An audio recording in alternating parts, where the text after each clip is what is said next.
Teachers எல்லாருக்கும் வணக்கம். இந்த வீடியோவில் தமிழ் டேர்ம் ஒன்ல இருக்கிற வளர்தமிழ் அப்படின்ற லெசனில் சொல் இருக்கும். அது வந்து இடம்பெற்ற நூல் அப்படின்னு சொல்லிட்டு ஒரு 20 சொல் கொடுத்துருக்காங்க. இது வந்து இன்றைக்கி ஃபுல்லாக வந்து ஷார்ட்கட் பார்க்கலாம். இதுலேருந்து வந்து கண்டிப்பாக வந்து கொஷின்ஸ் வர்றதுக்கு நிறைய வாய்ப்புகள் இருக்குது. இதை நான் வந்து உங்களுக்கு ரொம்ப ஈஸியாக உங்களோட மைண்டில் ஈஸியாக இந்த வீடியோவில் நீங்கள் இந்த டாபிக் நீங்கள் படிச்சிட்டீங்க. ஓகேவா? இந்த வீடியோ ஸ்கிப் பண்ணாமல் பாருங்கள். இதுலேருந்து கண்டிப்பாக வந்து கொஷின்ஸ் வர்றதுக்கு நிறைய வாய்ப்புகள் இருக்குது. வாங்க நம்ம ஃபஸ்ட் ஒன் பார்க்கலாம். குறுந்தொகை. குறுந்தொகை ஓகேவா? அதாவது இப்போ இது வந்து நூல். இந்த குறுந்தொகை, நற்றிணை, பதிற்றுப்பத்துலாம் நூல். இதில் நான் இந்த இடத்துல எழுதியிருக்கேன் பாருங்கள். இந்த பாம்பு, இது எல்லாமே வந்து சொல். ஓகேவா? இப்போ இந்த பாம்பு அப்படின்ற சொல் வந்து குறுந்தொகையில் இருக்குது. முதலைன்ற சொல் வந்து குறுந்தொகையில் இருக்குது. மீனுன்ற சொல் வந்து குறுந்தொகையில் இருக்குது. செய் அப்படின்ற சொல் குறுந்தொகை அப்படின்ற நூலில் இருக்குது. அப்படி தான் வந்து இதில் கொடுத்துருக்காங்க. ஓகேவா? இதில் பாருங்கள், வேளாண்மை அப்படின்ற சொல் இடம்பெற்ற நூல் எது? கலித்தொகை, திருக்குறள். உழவர் அப்படின்ற சொல் இடம்பெற்ற நூல் நற்றிணை. ஓகேவா? இதை தான் இப்போ நம்ம வந்து ஷார்ட்கட்டை பார்க்கலாம். குறுந்தொகை. குறுந்தொகையை குருமா அப்படின்னு ஞாபகம் வச்சுக்கோங்க. ஓகேவா? குறுந்தொகையை குருமா அப்படின்னு ஞாபகம் வச்சுக்கோங்க. பாம்பு குருமா, முதலை குருமா, மீன் குருமா, செய் குருமா செய்யுமா, குருமா செய்யுமா. பாம்பு குருமா செஞ்சாச்சா? முதலை குருமா செய், மீன் குருமா செய். ஓகேவா? பாம்பு குருமா, முதலை குருமா, மீன் குருமா, செய் குருமா. குருமானா என்ன? குறுந்தொகை. ஓகேவா? பாம்புனா குருமா, அப்போ குறுந்தொகை. முதலை குருமா, குறுந்தொகை. மீன் குருமா ஞாபகம் வந்தது, அப்போ குறுந்தொகை. செய், என்ன செய்யணும்? குருமா செஞ்சியா, குருமா செய், அப்போ குருமானா குறுந்தொகை. ஓகேவா? இது முடிஞ்சிருச்சா? நெக்ஸ்ட் பாருங்கள், நற்றிணை. நற்றிணையை நல்ல அப்படின்னு ஞாபகம் வச்சுக்கோங்க. நற்றிணையை நல்ல ஞாபகம் வச்சுக்கோங்க. நல்ல உழவர், நல்ல உழவர், நல்ல உழவர். ஓகேவா? நல்ல உழவர், அப்போ நற்றிணை. அப்போ உழவர்னு வந்தால் உழவர், நல்ல உழவர். அவர் நல்ல உழவர்னா என்ன? நற்றிணை நூலில் வந்துச்சு. நல்ல உழவர், அப்போ அது நற்றிணை. நல்ல நற்றிணை. ஓகேவா? பதிற்றுப்பத்து. பதிற்றுப்பத்து வந்து பதிற்றுப்பத்தை பதறுவோம்ல அப்படின்னு ஞாபகம் வச்சுக்கோங்க. பதறது ஞாபகம் வச்சுக்கோங்க. வெள்ளம் வருது அப்படின்னு சொன்னால் நம்ம எப்படி இருப்போம்? கூலாக இருப்போம். பதறும்ல, நெஞ்சு பதறும்ல. ஐயோ, வெள்ளம் வருதுன்னு சொன்னாலே பதறுதுப்பா, வெள்ளம் வருதுன்னு சொன்னாலே பதறுதுப்பா, வெள்ளம் வருதுன்னு சொன்னாலே பதறுதுப்பா. பதிற்றுப்பத்து. வெள்ளம் வருதுன்னாலே பதறுது, பதிற்றுப்பத்து. வெள்ளம் வருது, பதறுது, பதிற்றுப்பத்து. ஓகேவா? அப்போ வெள்ளம் அப்படின்ற சொல் வந்துச்சு அப்படின்னா, வெள்ளம்ன்ற சொல் வந்துச்சு அப்படின்னா அதுக்கு வெள்ளம்னா உங்களுக்கு எக்ஸாம்பிள் என்ன ஞாபகம் வரணும்? வெள்ளம்னா நம்ம பதறுவோம், பதிற்றுப்பத்து. ஓகேவா? அந்த மாதிரி தான் நீங்கள் வந்து ஞாபகம் வச்சுக்கணும். நெக்ஸ்ட்டு அகநானூறு. அகநானூருக்கு நீங்கள் வந்து அக்கா அப்படின்னு ஞாபகம் வச்சுக்கோங்க. அக்கா. ஓகேவா? அக்கா. கோடை, அதாவது வெயில் காலம். இப்போ நம்ம இருக்கிறது சம்மர் டேஸ் தான் இல்லையா? இந்த கோடையில் நம்ம என்ன பண்ணுவோம்? சில்லுன்னு கூலிங்காக சாப்பிடுவோம். ஐஸ்கிரீமோ கூல்ட்ரிங்க்ஸோ. அப்போ குடிக்கும் போது என்ன ஆகும்? கண்டிப்பாக சளி பிடிக்குது. வெயில் நாளாக இருந்தாலும் கூலிங்காக குடித்தா சளி பிடிக்குது. அப்போ என்ன பண்ணுவோம்? மருந்து சாப்பிடுவோம். அக்காவுக்கு கோடையில் வெயிலாக இருக்குன்னு கூலிங்காக ஐஸ்கிரீமோ ஜூஸோ குடித்தா என்ன ஆயிடுச்சு? உடம்பு சரியில்லை. அதனால் மருந்து குடிச்சிது. அக்காவுக்கு மருந்து வாங்கிட்டு வந்தால் அக்கா மருந்து குடித்தா. ஓகேவா? கோடைனா உங்களுக்கு என்ன ஞாபகம் வரணும்? கோடையில் அக்காவுக்கு உடம்பு சரியில்லை. கோடையில் அக்காவுக்கு உடம்பு சரியில்லை. கோடையில் அக்காவுக்கு உடம்பு சரியில்லை. மருந்துன்னு ஒரு வார்த்தை வந்து இருந்ததுன்னா, மருந்து யார் மருந்து சாப்பிட்டா? அக்கா மருந்து சாப்பிட்டுச்சு. அக்கானா அகநானூறு. கோடையில் அக்கா ஜூஸ் குடிச்சிது. அப்போ அக்கானா அகநானூறு. உங்களுக்கு இப்படி தான் வந்து நீங்கள் ஷார்ட்கட்டாக ஞாபகம் வச்சுக்கணும். ஓகேங்களா? கோடையில் ஜூஸ் குடித்தா யார்? கோடையில் யார் ஜூஸ் குடித்தா? அக்கா.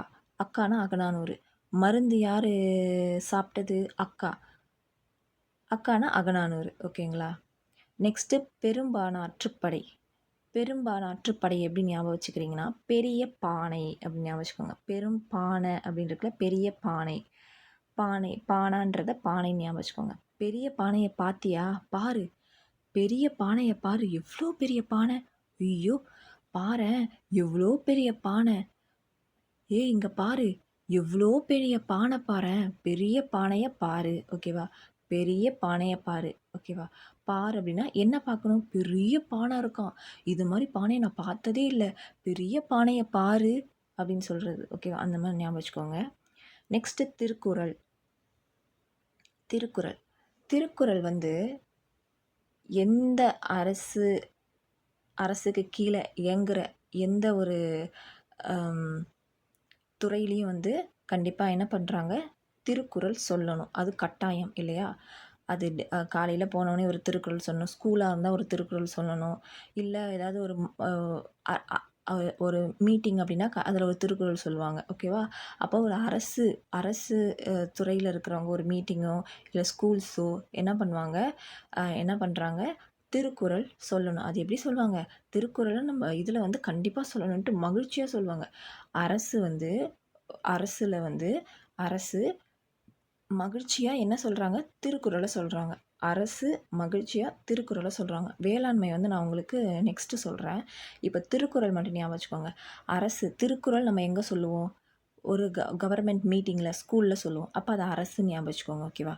கவர்மெண்ட் ஸ்கூல் அப்படின்னு ஞாபகம் வச்சுக்கோங்க. இல்லன்னா ஒரு மீட்டிங். இப்ப அரசு கவர்மெண்ட்ல ஏதாவது ஒரு மீட்டிங் நடந்ததுன்னா, கண்டிப்பா அதில வந்து ஒரு தமிழ் தாய் வாழ்த்து மாதிரி திருக்குறள் சொல்றாங்க அப்படின்னு ஞாபகம் வச்சுக்கோங்க. அப்ப திருக்குறள்னா அது அரசு நடத்துற ஒரு இதில சொல்றாங்க. அரசு அப்புறம் வந்து என்னன்னா மகிழ்ச்சியா சொல்லுவாங்க. ஓகேவா? திருக்குறள் சொல்றது என்ன? ரொம்ப சோகமா சொல்லுவாங்க. அது ஒரு மகிழ்ச்சியா சொல்லுவாங்க. அப்ப மகிழ்ச்சி, அரசு அப்படின்னு ஒரு வார்த்தை வந்தது. அரசுன்ற சொல் எக்ஸாம்ல வந்துச்சுன்னா, அரசுனா உங்களுக்கு என்ன ஞாபகம் வரணும்னா, அரசுனா ஆ எங்க அரசுனா அரசு. உடனே உங்களுக்கு அந்த கவர்மெண்ட்லாம் ஞாபகம் வரணும். அப்போ வந்து திருக்குறள் சொல்லுவாங்க. மகிழ்ச்சி, எதுக்கு மகிழ்ச்சியா இருக்கணும்? திருக்குறள் சொன்னா அரசு மகிழ்ச்சியா திருக்குறள் சொல்லுவாங்க. அந்த மாரி ஞாபகம் வச்சுக்கோங்க. வேளாண்மை வந்து வேளாண்மையே கதி அப்படின்னு ஞாபகம் வச்சுக்கோங்க. ஓகேவா? வேளாண்மை தான் நம்மளுக்கு கதி. அது ஆனா நிஜம்தான். வேளாண்மை தான் நம்மளுக்கு கதியா இருக்கு இல்லையா? அப்ப வேளாண்மை கதி அப்படின்னு மட்டும் ஞாபகம் வச்சுக்கோங்க. இதில 2ஆ பிரிச்சுக்கோங்க. கதின்றது கலித்தொகை. தீன்றது திருக்குறள். ஓகேவா? வேளாண்மை தான் கதி. இந்த வார்த்தைய நான் வேளாண்மைன்ற சொல் வந்து 2 நூல்ல இருக்கு. ஒண்ணு வந்து கலித்தொகை, இன்னொன்னு வந்து திருக்குறள்ல இருக்கு. ஸோ வந்து நீங்க இத வந்து இந்த மாரி ஷார்ட்கட்டா வச்சுக்கோங்க. வேளாண்மை தான் நம்மளுக்கு கதியே. வேளாண்மை தான் கதி.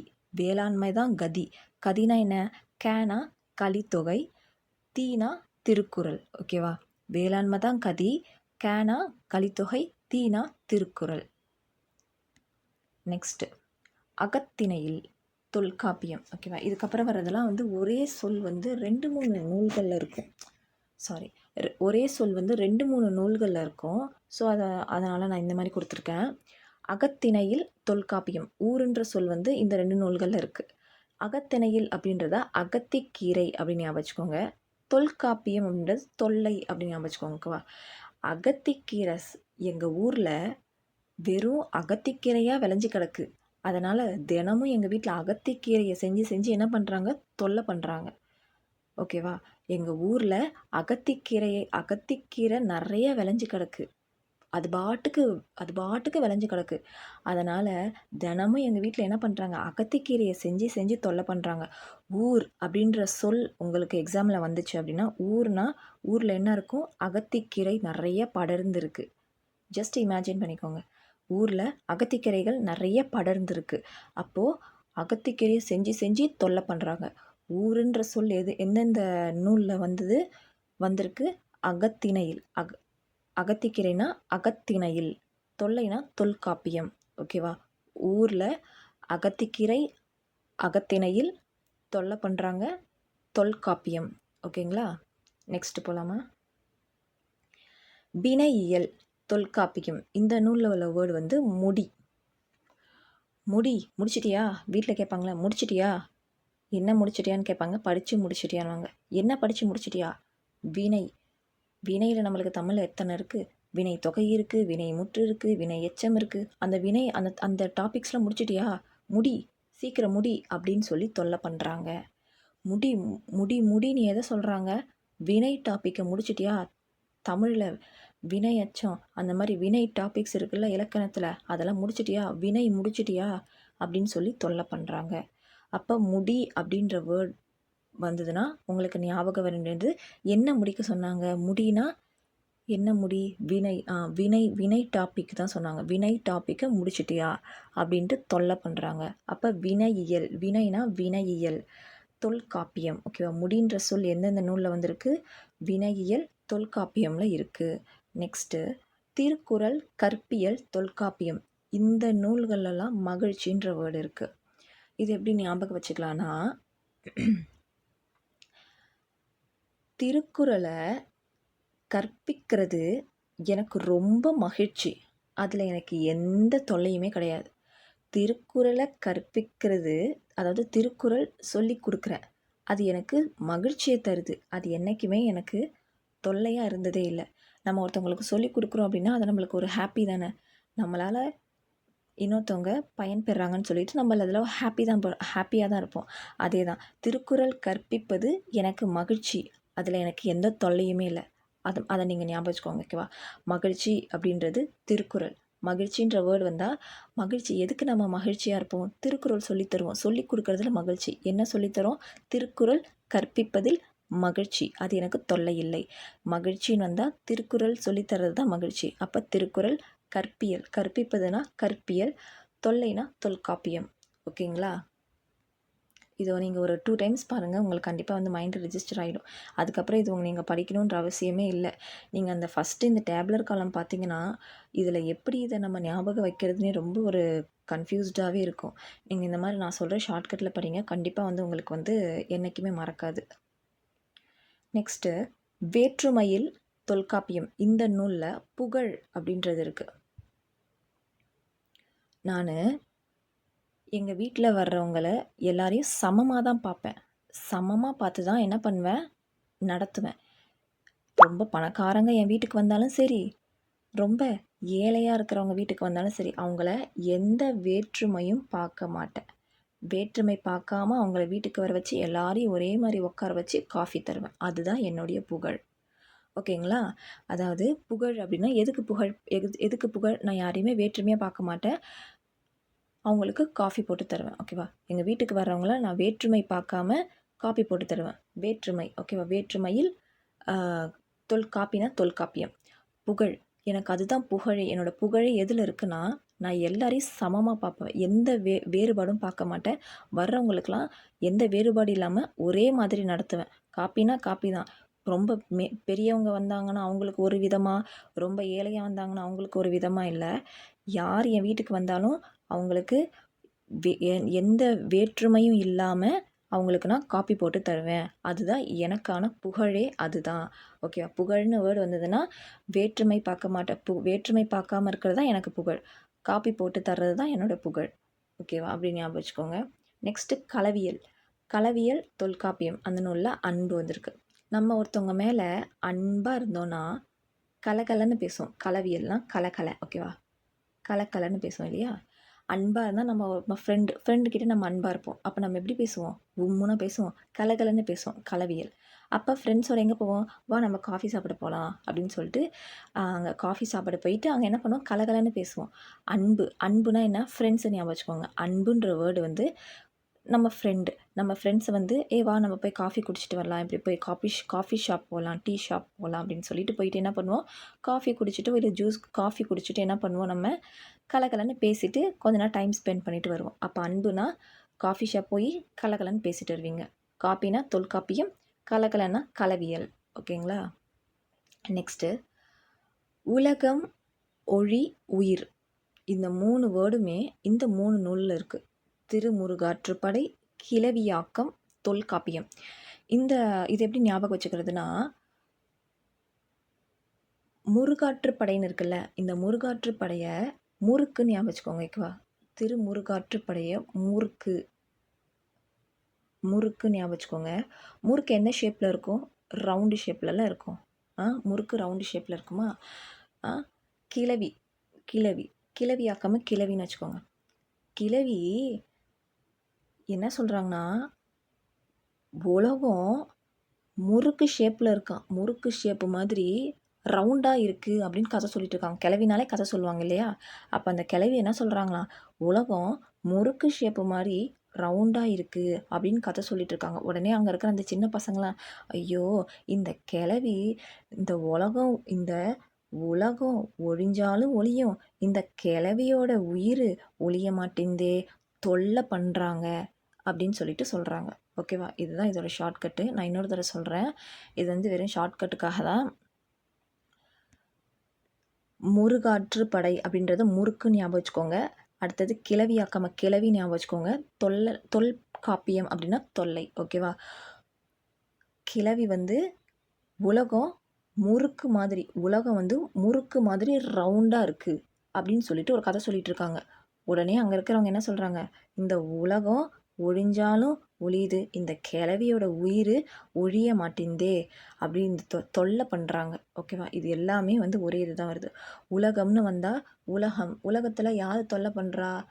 கிழவி வந்து உலகம் வந்து முறுக்கு மாதிரி ரவுண்டாக இருக்குது அப்படின்னு சொல்லிட்டு கதை சொல்கிறாங்க. அப்போ கிழவி உலகம் வேர்டு இருந்ததுன்னா உங்களுக்கு இது 3மே வந்துடும், ஞாபகம் வந்துடும். எப்படின்னா, இப்போ உலகம் அப்படின்ற வேர்டு வந்துச்சுன்னா, இப்போ உலகம்ன்ற வேர்டு வந்திருக்கு எக்ஸாம்பிள் அப்படின்னா, உங்களுக்கு எப்படி ஞாபகம் வரணும்னா, உலகம்னா என்ன? கிழவி வந்து முறுக்கு மாதிரி ரவுண்டாக இருக்குது அப்படின்னு சொல்லிட்டு தொல்லை பண்ணாங்க. கதை சொல்லி டார்ச்சல் பண்ணுறாங்க. அப்போ கிழவியாக்கம், முறுக்கு மாதிரி, முருகாற்றுப்படை, தொல்காப்பியம், தொல்காப்பியம். ஓகேங்களா? இப்போ ஒழின்ற வேர்டு வந்திருக்கு உங்கள் எக்ஸாமில் அப்படின்னா, ஒழி யாரை ஒழிய சொன்னீங்க? கிளவிய ஒழிய சொன்னீங்க. ஏன் ஒழிய சொன்னீங்க? முறுக்கு மாதிரி இருக்குன்ட்டு ஒரு கதையை சொன்னாங்க. அதனால் அது தொல்லையாக இருக்குது, எங்கடா இல்லாமல் இருந்தால் நல்லா இருக்குமே அப்படின்ற மாதிரி நினச்ச மாதிரி தான் நினச்சிங்க அப்படின்னு சொல்லிட்டு அந்த ஞாபகம் உங்களுக்கு வரணும். அடுத்தது உயிர் யாரோட உயிர்? கிளவியோட உயிர் போனால் நல்லாயிருக்கும். இது வந்து வெறும் ஷார்ட்கட்டுக்கு தான். கிழவியோட உயிர் போனால் ஒழிஞ்சா நல்லாயிருக்கும், இந்த மாதிரி கதை சொல்லி நம்மளை தொல்லை பண்ணுறாங்களே அப்படின்னு சொல்லிட்டு உங்களுக்கு அந்த ஷார்ட்கட் ஞாபகம் வரணும். ஓகேவா? அப்போ இந்த 3 வேர்டு எது வந்தாலும், இந்த 3 நூலில் எது வந்தாலும் உங்களுக்கு வந்து ஈஸியாக அதை வந்து கோரிலேட் பண்ணி எழுதுகிற மாதிரி ஞாபகம் வச்சுக்கோங்க. நெக்ஸ்ட்டு தொல்காப்பியம், புறத்திணையில், செல்.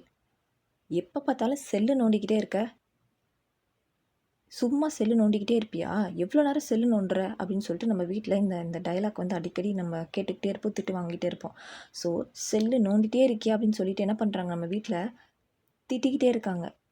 ஓகேவா? செல்லு நோண்டிக்கிட்டே இருக்கியா அப்படின்னு சொல்லிட்டு என்ன பண்ணுறாங்க, தொல்லை பண்ணிகிட்டே இருக்காங்க. அதான் தொல்காப்பியம். செல்லு நோண்டிகிட்டே இருக்கியா, எப்போ பார்த்தாலும் இதே பண்ணிகிட்டு இருக்கியா, படிக்க மாட்டியா, ஒரு வேலைக்கு போக மாட்டியா அப்படின்னு சொல்லிட்டு என்ன பண்ணுறாங்க, தொல்லை பண்ணுறாங்க. ஓகேவா? செல் அப்படின்னா உங்களுக்கு ஞாபகம் வருது, தொல்லை பண்ணுறாங்க. செல் நோண்டிகிட்டே இருக்கியான்னு தொல்லை பண்ணுறாங்க. அப்போ தொல்லைனா தொல்காப்பியம். ஓகேங்களா? நெக்ஸ்ட் அவ்வளோதான். இந்த வீடியோ வந்து உங்களை ஒரு 1 or 2 டைம்ஸ் பாருங்கள். கண்டிப்பாக வந்து உங்கள் மைண்டில் ஸ்டோர் ஆகிடும். இதுலேருந்து கண்டிப்பாக வந்து கொஷின்ஸ் வரதுக்கு நிறைய சான்சஸ் இருக்குது. ஏன்னா இது எல்லாமே வந்து ரொம்ப இம்பார்ட்டண்ட்டான ஒரு வேர்ட்ஸு, இம்பார்ட்டண்ட்டான நூல். இதுலேருந்து கண்டிப்பாக 1 கொஷின் வர்றதுக்கு கண்டிப்பாக நிறைய சான்சஸ் இருக்குது. ஸோ இந்த வீடியோ வந்து ஃபுல்லாக பாருங்கள். புரியலைன்னா இன்னொரு தடவை கேளுங்க. இந்த மாதிரி ஷார்ட்கட் வந்து யாருமே வந்து யூடியூப்பில் கொடுக்கல. ஓகேங்களா? அதனால் நீங்கள் இதை வந்து ஃபுல்லாக பாருங்கள். உங்களுக்கு கண்டிப்பாக யூஸ்ஃபுல்லாக இருக்கும். நெக்ஸ்ட்டு வந்து இன்னும் வந்து யூஸ்ஃபுல்லான வீடியோஸ் நான் போடுறேன். சப்ஸ்கிரைப் பண்ணலை அப்படின்னா சப்ஸ்கிரைப் பண்ணுங்கள். இந்த சேனலை சப்போர்ட் பண்ணுங்கள். இந்த வீடியோ உங்களுக்கு பிடிச்சிருந்ததுன்னா லைக் பண்ணுங்கள். தேங்க்ஸ் ஃபார் வாட்சிங்.